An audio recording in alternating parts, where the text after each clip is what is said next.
خواهشاً عکس تو ساده استوری نکن. استیکر.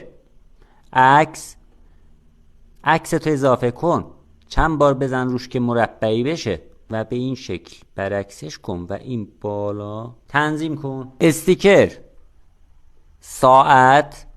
بزن روش، بزرگش کن تا صفحه کلا محو بشه. ای نقطه 15 تا اسپیس بزن و مجدد بیا پایین 15 تای دیگه بزن تا کادر تکمیل بشه. الان درجه رو کمی زیادش کن.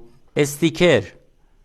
عکس تو انتخاب کن، چند بار بزن روش که مربعی بشه و به این شکل داخل این کادر تنظیمش کن.